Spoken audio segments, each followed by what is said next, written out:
According to Strymon, the Ojai, or Ojai, is the highest horsepower, most technologically advanced effects pedal power supply of its size. You get clean, rock-steady power for your effects pedal in an expandable package, giving you the room to grow. According to Strymon, it's ultra-low noise too. The circuitry offers 2 stages of isolation. Each of the 5 output channels is individually isolated.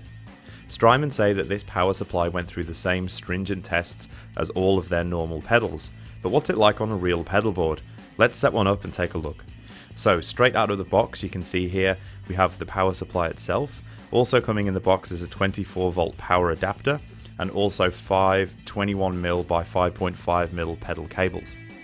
I was blown away at the size of these power supplies. You can see here next to a standard Boss pedal how small they actually are.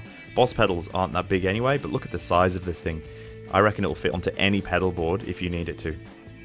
The LED indicator shows you which pedals is actually being powered at any time, and the LED will turn off if the cable is unplugged or the current draw on the output exceeds the maximum amount available.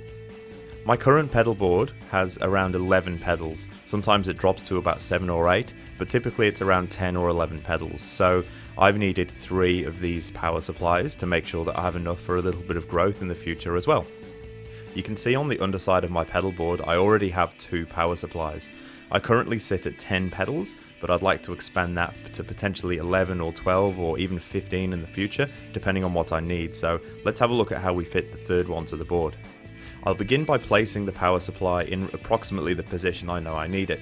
The other side of the board is well catered for with power, but the new pedals I know will probably need to go on this side based on the type of pedal they are. So first of all, I place it into position, depending on where I think it might want to go, and just check that the daisy chain power supply from the second power supply will reach this one in order to power it. Once I'm happy with its position, I connect with the cable ties, snip off the excess, and also some of the excess power cable from the daisy chain I wrap up and make sure it's neatly tucked away.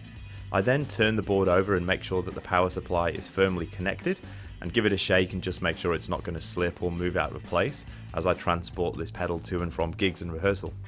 All of the power supplies neatly daisy chain to one point here where I can connect the power supply and run it to plug into the wall. The power supply block is neatly put into place using some cable ties and also some Velcro just to make sure there's no movement. I've been using these Strymon power supplies for about 3 or 4 months now, and I'm really happy with them. I've always been happy with my sound from my pedal board and through my amp, but what I've really noticed is how quiet the board is now. I can have a couple of drive pedals on, my delay, and maybe a couple of modulation pedals running into my amp at probably half of its volume, and it's very, very quiet. I can't notice any hissing or buzzing. It's made a real difference to my sound. I'm really happy with it. As at February 2017, they retail for approximately 270 Australian dollars, which is great value. If you've been using the Strymon power supplies on your board, let me know in the comments your thoughts and offer some advice to those who might be thinking about buying them themselves. Thanks for watching, and remember to subscribe below.